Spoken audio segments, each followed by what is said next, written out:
guys, as you all know, my name is Atina Wasal of the Loud Voice podcast, and this is yet another episode this week of us talking about climate financing. So as you all remember, last week we talked about climate finance, both on the global level and at the local level, that is in the case of Kenya. Okay, and as we all say that climate change is here with us, and we are going to require finances to actually change the whole thing, okay, to work out the system so that we are on the right side of climate change, that by the end of the day we make sure that all of us actually survive it. Okay, so as you remember, in the last conversation we talked about climate financing and how important it is, and the fact and the different mechanisms of climate financing. And we talked about green financing, we talked about the FLoCCA Fund and all that. So FLoCCA Fund is climate financing mechanism at the local level, so that is at the Kenyan level. Now tumetoka huko juu, the global issues, to here now, okay, because we have to bring this conversation back home. As much as it's up there, but is there funds that can actually do the work on the ground for people, to the communities, to the local people? Because these are the people who are actually suffering the effects of climate change. So today I have with me a guest, someone I'd like to also call an expert in climate finance, and at the local level. Okay, this is the person that are actually part of the team that handles climate financing at the community level, at the ward levels, at the sub-county levels, and things like that. Okay, so I'd just like to take this opportunity and welcome her to the Loud Voice podcast. How are you? I'm okay. So just look at that camera and maybe introduce yourself, where you work and exactly what you do. Yes. Thank you so much, Wasal. My name is Judith Wanjala. I work at the county government of Kisumu as a climate change officer. So what I do exactly is I engage in different activities that relate to climate change issues. So at the county, I look at issues around climate change financing, community engagement, capacity building, and public engagement on issues around climate change, different climate change activities at the local level, and how to get finances to empower communities to deal with climate change. She's told us what she does. She works at the county government, and they do everything from capacity building for people in the communities. They handle climate financing, and that is the reason she's actually here. Part of capacity building is also providing finances to actually make these things work. Okay, you can have a project, but without finances, then it's nothing, because people will have to move, things will have to be bought. Okay, at the end of it, whatever project you take part in, there has to be some monetary need tied to them, right?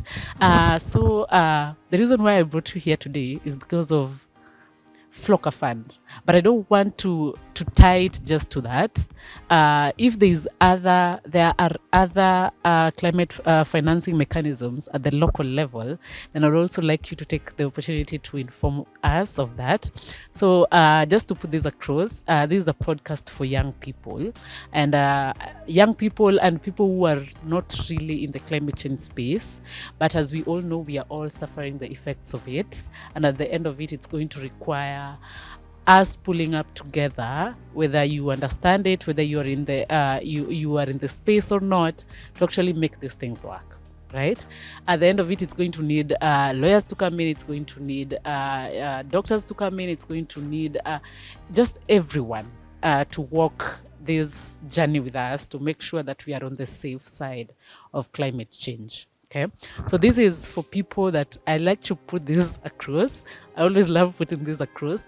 This is for people who don't understand. And every guest that I bring in, I always just like to let you know that you explain it in the easiest terms possible. the same way you'll explain it to a 5-year-old or a 10-year-old is how we'd like you to actually explain it, so that people actually understand, away from the terminologies and all that. So please, what is FLoCCA Fund? And before we go into that, apart from FLoCCA Fund, are there other climate financing mechanisms available? Okay. Thank you so much. Just as you've mentioned, when we talk about climate action, we really need to consider finance. So climate finance is one of the enablers of climate change actions. So when we talk about climate change actions and putting in mind the climate finance generally any resources that put aside from the global level, the regional level, the national level to local level to deal with the issues or the impacts of climate change. There are different sources of climate finance. From the global level, we have different partners, different countries coming in to put resources to climate change. So at the global level, we have resources such as a Green Climate Fund. We have the Global Environment Facility, and so on. And there are different issues when it comes to financing at the global level. So there are countries, we call them developed countries. So they committed to support the developing countries because of they're already developed, and we are in the process of developing. So they really need to help us, because we are actually the ones facing the impacts of climate change compared to them. So they really need to put their resources and see how these issues around climate change are dealt with. And coming to the national level, Kenya has really made great strides in trying to deal with issues of climate change and putting in finances to deal with climate change. There are policies, there are legislative instruments that really show that the country is into it. And at the local level also, we've really made a lot of strides in dealing with the issues of climate change and ensuring that we have finances to deal with this challenge of climate change. Because basically, when you talk about climate action, it's at the local level, because the people face the most impacts of climate change. So putting resources at the local level is really critical. And the national level, when they talk about climate action, actually the focus should be at the local level. So at the county level, we've put in place different climate change action plans and policies. We have a Kisumu County climate change policy. We have an act, and in this act, the act actually defines very clearly that the county should put at least 2% of its development budget towards climate change issues. And this is really good for the county because they've seen climate change is impacting on the people. So how do we deal with it? And finance is an enabler. So how do we get resources? So they've put these 2%, and actually this 2% is really important because it will attract more funds. And one of the outcomes of putting these 2% is actually the FLoCCA funding. So through this, we've been able to qualify to get the FLoCCA funding. So Kisumu County is one of the 33 counties that are going to receive the FLoCCA funding. So the FLoCCA funding, generally, it's a fund that comes from the government of Kenya, the World Bank, and other partners. So it's a loan to Kenya as a country, but then it's a grant from the National Treasury to counties. Yes. So the county will receive this money, and this money is meant for local interventions or investments in climate change. So the people have a voice when implementing projects or programs around FLoCCA program. So most of the issues or most of the projects will come from the people, because the people understand what they are going through, the challenges they are facing in terms of climate change. And when you go to these local communities, actually they are already doing something. They are already coming up with the projects, coming up with different initiatives to deal with impacts of climate change. So how do we, instead of coming up with the new ideas, reinventing the wheel, how do we empower these people so that we just build on what they're already doing, so that it's good for ownership, and then because they understand the challenge and they already have a local solution, then it's easier sustaining what they're already doing. Yes. So let me just ask this. When it comes to the 2% of the county development budget that is set aside for climate change, number one, I'd just like to ask, isn't this too little? Because number one, climate change is affecting all facets of our existence, actually, of us living, from health to development in itself. Before you actually develop or even build a road, you have to put up near. What if it rains, for example, the El Nino and things like that? And those are just in need of climate change. Okay. Don't you think that 2% is actually too little? And then another question, is this 2% is it in operation, or it's just there to attract other international? Because I'm very sure that 2% actually shows the international community that these people are actually out here trying to actually do it for themselves, okay, even without our help. But now I want you to put it out there. Is it just meant to attract funds from the international community, or it is actually in operation? Yes. Okay, thank you so much. So the 2% is not so little, it's not so much, but it makes a difference.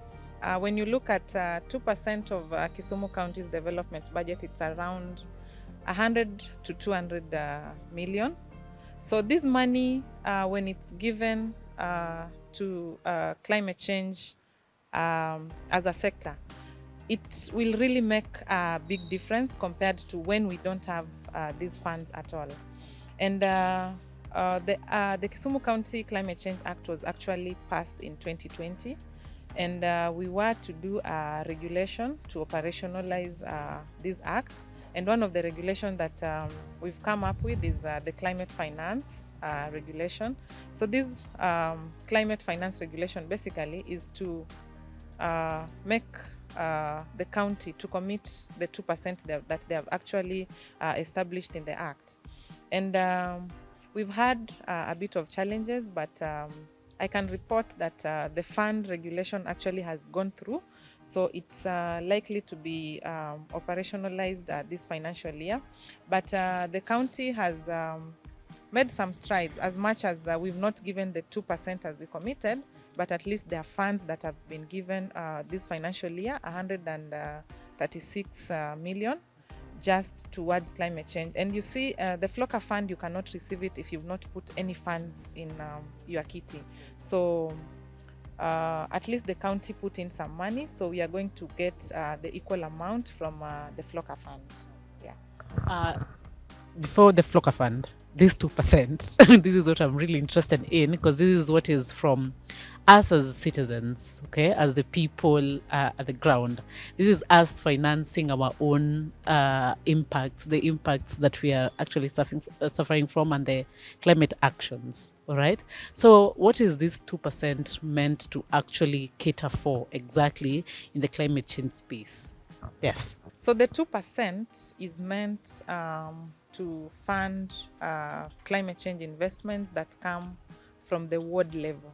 So these 2%, actually 70% of these 2% goes to the ward level initiatives or investments. So it's supposed to fund projects that try to combat the climate change impacts. Let's say the issue is water in Ward A. So Ward A will propose water as a project. So the county will fund a water project which is climate smart. If it's a borehole, let it be solarized, pipeline extensions be done so that the people can access this water easily. If it's the issue of roads, so the road we have a department of roads. The department will do a road, but then we'll come in as a climate change to climate proof it. We'll put a bridge, we'll put a drainage so that it's able to deal with the excess water that come when it really rains, the issues of flash floods, yeah. And then if it's the issue of agriculture, the issue maybe is around providing seeds that are climate, that are drought tolerant, yeah. So the fund basically will fund projects that are geared towards building resilience of the people at the ward level, yeah. So it's not meant for one sector in itself. It caters for all, just making them better in terms of making them climate change proof. Okay, that is what I'm understanding. Yes, and as you understand, climate change basically doesn't affect one sector. It's a cross-cutting issue, so it impacts on every sector. Talk about water, talk about agriculture, talk about the roads, talk about education, because in most cases when we have flooding, most of the education facilities, the primary schools are used as the evacuation centers. So it means if the school is on, then kids cannot go to school. Sometimes these schools are even flooded. Talk about health. When we have flooding around, we have waterborne diseases. The hospitals themselves are flooded. So it basically affects every sector. So this fund is meant to at least facilitate every sector to be able to deal with climate change as an issue. Now that we're away from the 2%, and we applaud the county governments for actually trying to show the initiative that apart from us getting the funds from outside, let's also organize our own kind of funding, because sometimes the international community can say, hey, we have funded you enough.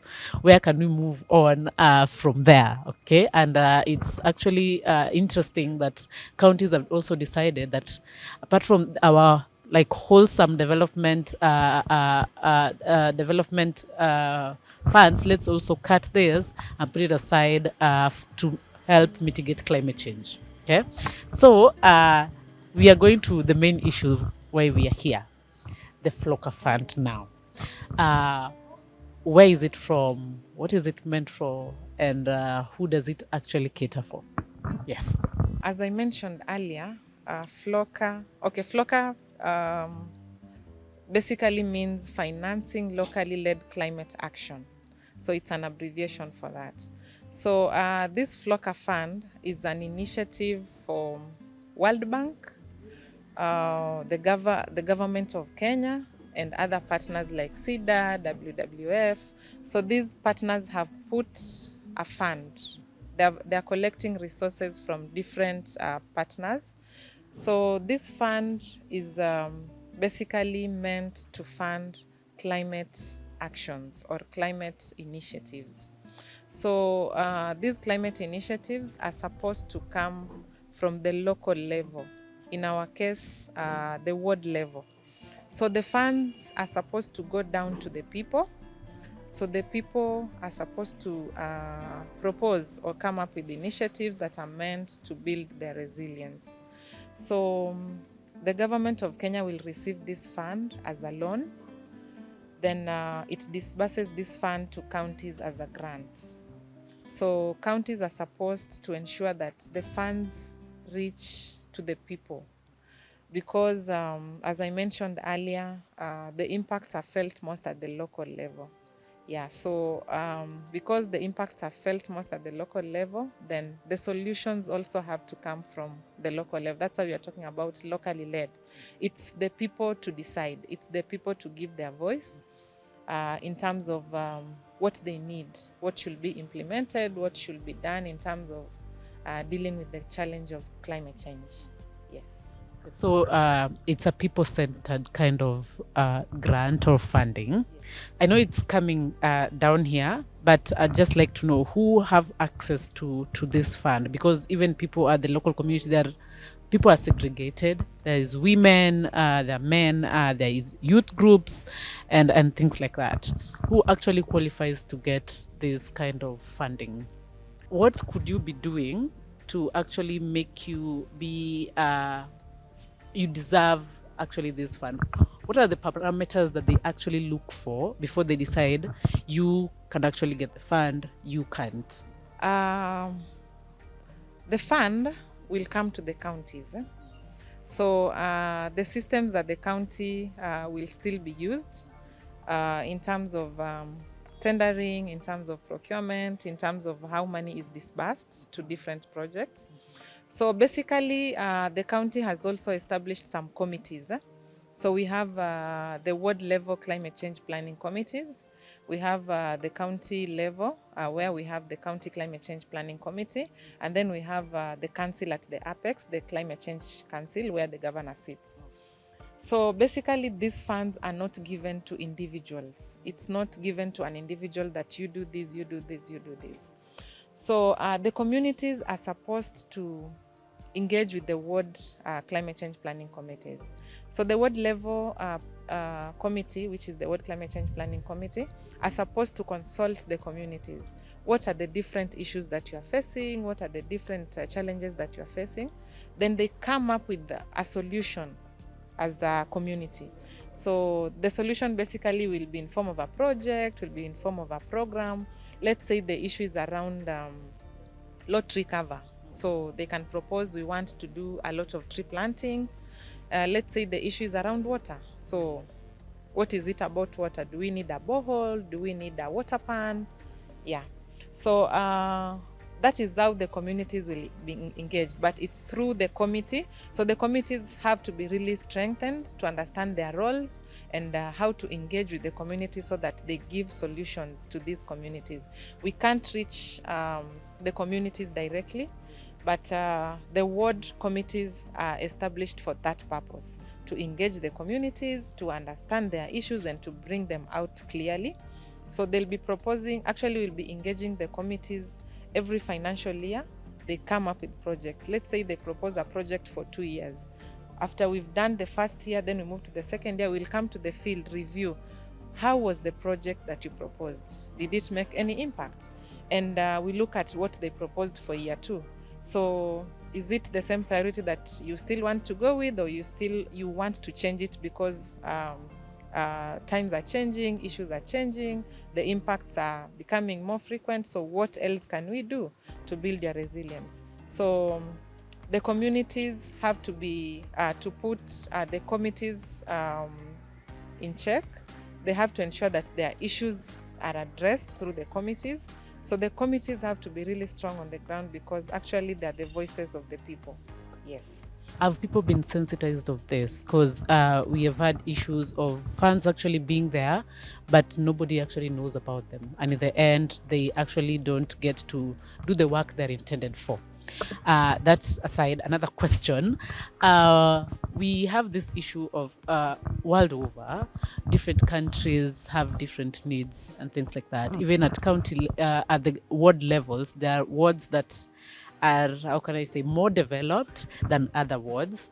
Are they given in terms of like this percentage is what is given to ward A and this is given to ward B, or they're given according to their needs? Because needs are different. Even wards, some wards have like you can get a ward that has like how can I say 30,000 people, another one has like 60,000 people. You see how different it is. So what is the calculation around that? Okay, when you look at our fund regulation, it defines clearly how this money is supposed to be disbursed. First, we have the equitable fund, just like what goes to different counties. We have the equitable fund, so everyone gets some amount equally. Then there are additions on top of what you get as equitable fund. So based on the population, based on the vulnerability, then a county, a ward that is more vulnerable to issues of climate change, let's say it's flooding in Nyando. So Nyando will get more funds compared to what Kisumu West will get because of the vulnerability. So we look at the population, we look at the size of the ward, we look at the level of vulnerability. That's how the fund is disbursed. Yes. And we have had regulations, but I'm still there. We have had cases of money meant for something actually are not at the end of it going to cater for that, and it is taken to other needs that we feel are the needs at the moment. Is there like an opportunity for this, or this is closed, this is for climate change? Because we don't want a situation where money that is meant for climate change actually doesn't end up doing what it's supposed to do, and is actually taken to other needs. That we see a kitty here, but money for roads is not enough. We take this and actually put it here, and then in the end you find that people actually still suffer the needs of climate change. So is it tied? It's actually open, because we know our country, we know where we live, and that is something that happens. We can't bury our heads in the sand. So yeah. Okay, very interesting question. Actually, the fund regulation establishes what we call a special purpose account. So this special purpose account is specifically for climate change fund. So all funds that come in as climate change fund, be it from the national level, be it from partners, be it from the global level, be it from the county itself, the 2% actually is supposed to be transferred from the county revenue fund to this special purpose account. So this special purpose account is ring-fenced. The money is meant specifically for climate change issues. So the money cannot spend on any other activity or any other project. Yes. I'm happy about that, because we know of all these cases, and they do happen. So when it comes to, I am a youth, I'm a young person, and I'd love to always bring out our issues. And we have had cases where youth are actually being left behind when it comes to these funds, when it comes to these projects and things like that. Are the youth actually being put in this bus so that we go together? Ama it's for specific people and things like that, and youths and women? Yes. Yeah, so it's very interesting or let me say, we can clap for Kisumu County, because when you look at the committee that we established at the ward level, actually the women are represented, the youth are represented, and all the 35 wards actually selected youths and women to these committees. Yes, so the youths and the women in these committees are the voices of that group. So they are supposed to be put to account. How are they representing the women? How are they representing the youth? So it's through them that the voices of this category of people can be heard. Yes. I'm happy that youths and women are all put into this bus, and we're moving forward together. Is this a one-time fund, or is it an ongoing fund? Am I on a period of time? It goes for 5 years or 10 years, and then it stops, and then from there, what's next? Okay. So for the FLoCCA fund, it's a 5-year project. So after 5 years, we are not so sure if there will be an extension, but as at now, it's a 5-year program. But when it comes to climate change financing, at least there's sustainability, because the county has already established the fund for itself. So at least the projects or the initiatives on climate change will still go on, even if FLoCCA fund will not be there. We also anticipate that through the climate change fund mechanism that we've already established, we are likely to get more funding from different partners, and also from the national government. Yeah. This was a question, but I wouldn't want to, because you can't, I don't want you to put in it, because you're not in that kind of a decision-making process. But in the last, but let me just put it there. In the last discussions that we had with another lady all together about climate financing, we talked about the effects that we are feeling right now about climate change are because of the industrialization that was happening in the developing countries, all right? And we were talking about how it's made to look like we are actually helping you, when in fact it's a responsibility that they're supposed to take because of destroying our planet and things like that. And right now, talking about this and realizing the FLoCCA Fund is also still a loan to our government as a national government. Then it comes down to us as a grant, meaning the national government has to pay for it at the end of it. Does this make sense?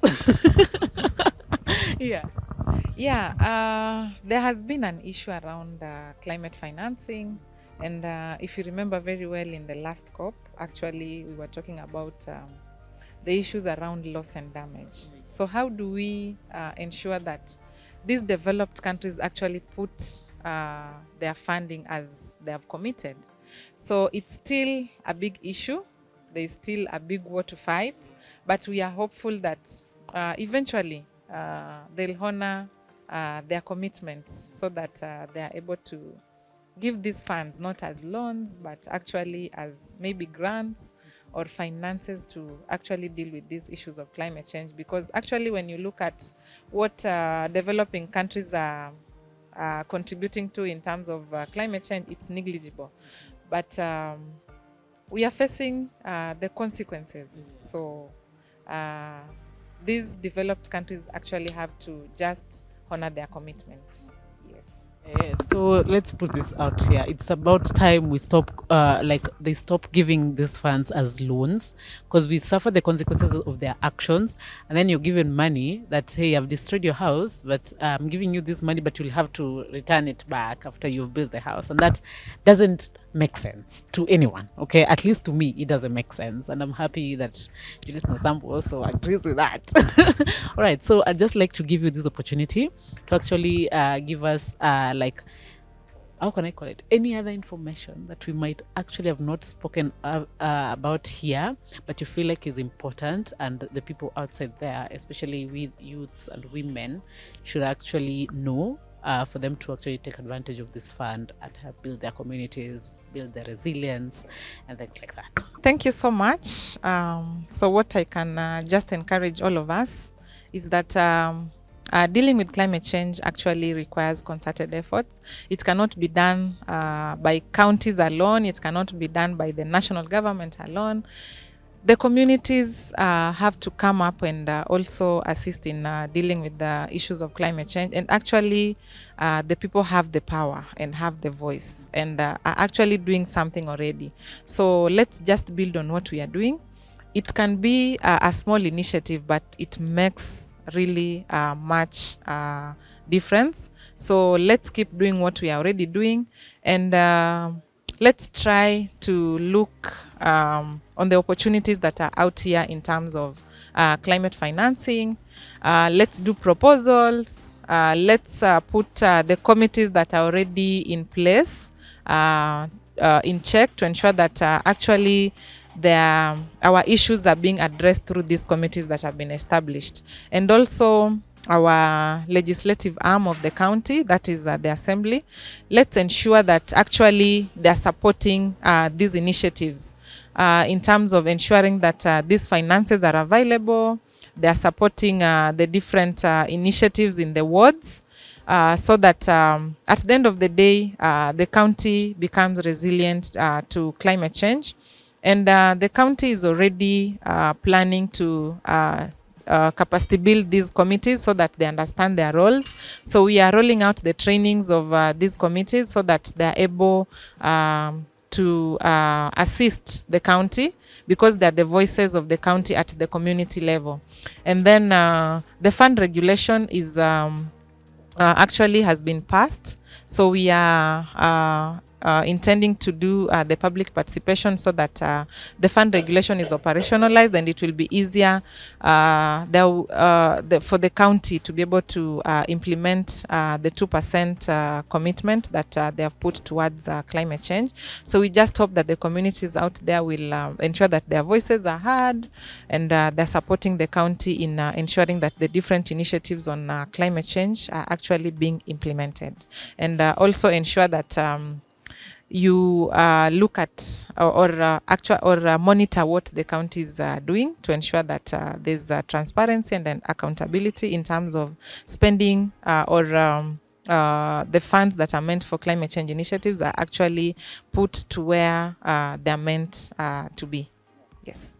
We are understanding one thing, that these funds can be there, but without our initiatives as communities to actually decide to look for these funds and go for them and actually use them to better our communities, then it's like nothing. Okay, they'll sit in the treasuries and things like that, and our communities will remain the same way they are, and will continue suffering the effects of climate change. So just like Judith has said, they're calling on to communities, people at the local level, to actually go have the interest to actually know about these initiatives by county government, by the national government, and things like that.